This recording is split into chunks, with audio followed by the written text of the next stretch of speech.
मैं असदुद्दीन ओवैसी साहब को जहां तक जानता हूं 100% उनसे डिसएग्री करता हूं, उनके पॉलिटिक्स से, पॉलिटिकल अप्रोच से भी डिसएग्री करता हूं, क्योंकि उनकी पॉलिटिकल अप्रोच उस पॉलिटिकल अप्रोच को सपोर्ट करती है जो बांटने वाली है, और उससे उनको भी कुछ फायदा होता है, दूसरों को उससे भी ज्यादा फायदा होता है। तो ये उनकी पॉलिटिकल दिखाने की कोशिश कर रहा हूं मेरे दोस्त। वीडियो को बिल्कुल भी छोड़कर मत जाना और वीडियो को आखिर तक जरूर देखना। जैसे आप जानते हैं, कहीं ना कहीं इलाके पर, कहीं ना कहीं जगहों पर और कई इलाकों पर मुसलमानों को हर जगह टारगेट किया जा रहा है और मुसलमानों पर जुल्म किए जा रहे हैं, अत्याचार मुसलमानों पर किए जा रहे हैं। आखिरकार क्यों किए जा रहे हैं? मैं सब मुसलमान भाइयों से यही कहने की कोशिश करूंगा, जो हमारे अंदर हिंदू और मुसलमान भाइयों के अंदर जो भाईचारा था, आखिरकार वो भाईचारा कहां चला गया? आखिरकार हमारे हुक्मरान हमें आपस में क्यों लड़ाने की कोशिश कर रहे हैं?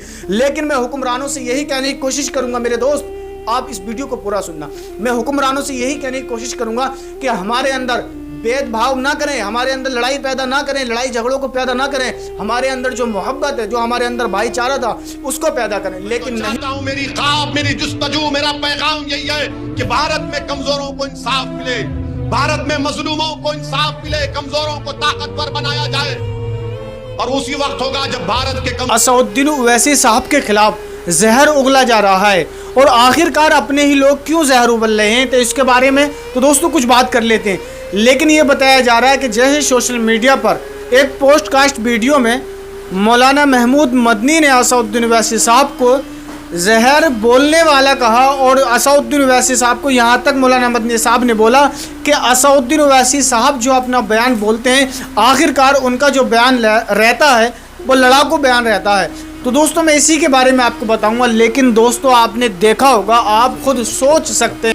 लेकिन सर उन्हीं के पीछे इतनी मुसलमानों की भीड़ भी तो खड़ी होती है, वो खुश होती है, वो ताली मारती है जब वो कहते हैं 15 मिनट पुलिस हटा लो। ऐसा है, इसी तरह की बहुत सारी बात बहुत सारे लोग उधर भी बोलते हैं, वहां भी जमा हो जाती है भीड़। तो पागल लोगों का तो मजमा, पब्लिक में पागल लोग तो हो ही जाते हैं। मजलूमों की आवाज उठाने वाला है, अगर कोई मजलूमों के साथ बेधड़क खड़ा होकर बोलता है तो वो सिर्फ असदुद्दीन ओवैसी साहब हैं। और आपने ये भी देखा होगा, अगर कोई ऐसा दीनियात का मसला या कोई भी वैसा मसला आता है तो सबसे पहले अगर कोई मुस्लिम लीडर उठाता है आवाज़, तो असदुद्दीन ओवैसी साहब आवाज़ उठाते हैं। तो उसके बावजूद भी आखिरकार मौलाना मदनी साहब साबित क्या करना चाह रहे हैं? तो दोस्तों इस वीडियो को प्ले करते हैं मौलाना महमूद मदनी साहब की, आखिरकार इन्होंने अपनी वीडियो में क्या कहा। मैं असदुद्दीन ओवैसी साहब को जहां तक जानता हूं 100% उनसे डिसएग्री करता हूं, उनके पॉलिटिक्स से, पॉलिटिकल अप्रोच से भी डिसएग्री करता हूं, क्योंकि उनकी पॉलिटिकल अप्रोच उस पॉलिटिकल अप्रोच को सपोर्ट करती है जो बांटने वाली है, और उससे उनको भी कुछ फायदा होता है, दूसरों को उससे भी ज्यादा फायदा होता है।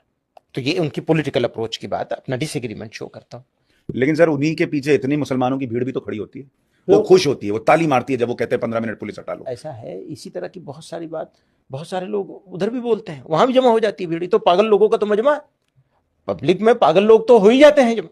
लेकिन आप अगर ये समझेंगे कि ये मुसलमानों की सोच ऐसी है, चंद हजार या चंद 100 लोगों की भीड़ को देख करके, तालियों को देख करके, सीटियां सुन करके, उनकी खुशी को देखकर, तो मैं एक बात पूछूं आपसे, वो यूपी में आए थे चुनाव लड़ने के लिए, कितना % वोट मिला था? नहीं मिला ना, वोट तो नहीं दिया लोगों ने, अपना नेता नहीं मानते हैं, मैं पूरे एतमाद के साथ कहता हूं।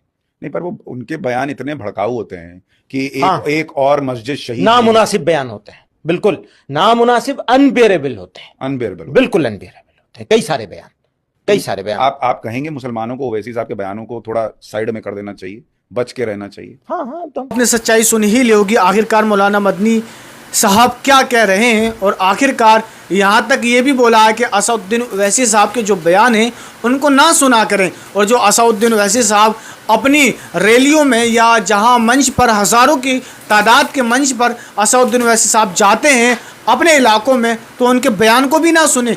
आखिरकार असदुद्दीन ओवैसी साहब पर ये इल्ज़ाम मौलाना महमूद मदनी साहब लगा रहे हैं।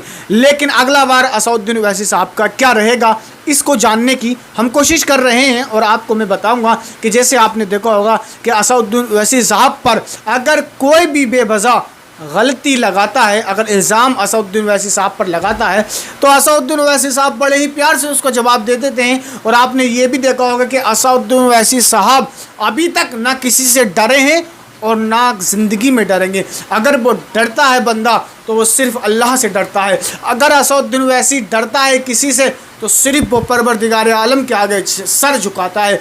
आज तक किसी के आगे सर नहीं झुकाया। क्या आपने देखा नहीं इस लोकसभा के चुनाव में जो पार्लियामेंट में असदुद्दीन ओवैसी साहब ने फ़लस्तीन के लिए दुआ की और फ़लस्तीन का नारा लगाया, क्या आप ये नहीं जानते कि असदुद्दीन ओवैसी साहब मुसलमानों के लिए कितनी मेहनत करते हैं?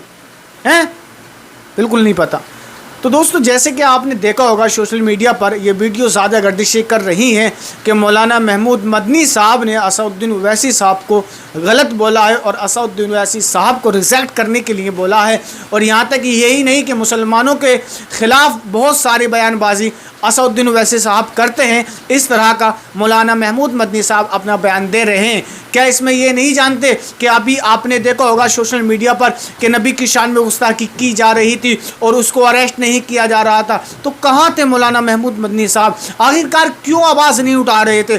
आखिरकार ऐसे उलामा क्यों निकल के आते हैं सामने? आपने देखा होगा मुफ्ती सलमान अज़हरी हैं, आखिरकार उनको बेवजह जेल में रखा गया है। और असदुद्दीन ओवैसी साहब हैं, वो भी अगर आवाज़ उठाते हैं तो मुसलमानों के हक़ में बहुत ही ज़्यादा आवाज़ उठाते हैं और मुसलमानों के हक़ में हमेशा रहते हैं। तो आखिरकार जब मौलाना महमूद मदनी साहब कहाँ थे? आखिरकार ये सोचने की बात है, क्यों मौलाना महमूद मदनी साहब हम मुसलमानों के अंदर जहर घोल रहे हैं? आखिरकार क्यों हमारे समाज को बिगाड़ने की कोशिश कर रहे हैं? आखिरकार एक हमारे इतने साफ़ और इतने ताकतवर नेता असदुद्दीन ओवैसी साहब के ख़िलाफ़ हमें क्यों खड़ा करने की कोशिश कर रहे हैं? तो दोस्तों, आपको जो है ना इस वीडियो को देख कर जाना है और आप मौलाना महमूद मदनी साहब की इस छोटी सी वीडियो को सुने और हकीकत आप कमेंट में ज़रूर बयान करें कि हमारा नेता कैसा होना चाहिए।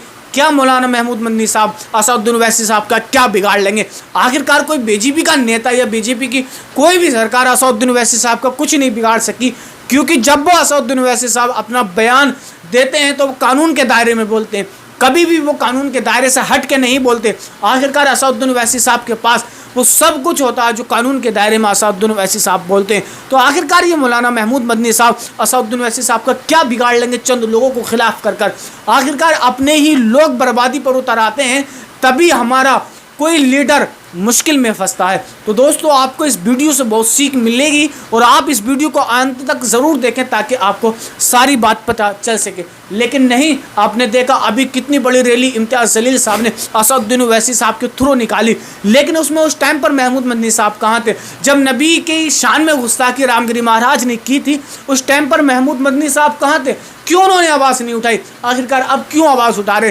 क्यों असदुद्दीन ओवैसी साहब के खिलाफ मुसलमानों को भड़का रहे हैं? आखिरकार इससे क्या मिलने वाला है? तो दोस्तों, आप सोच सकते हैं इस बात को।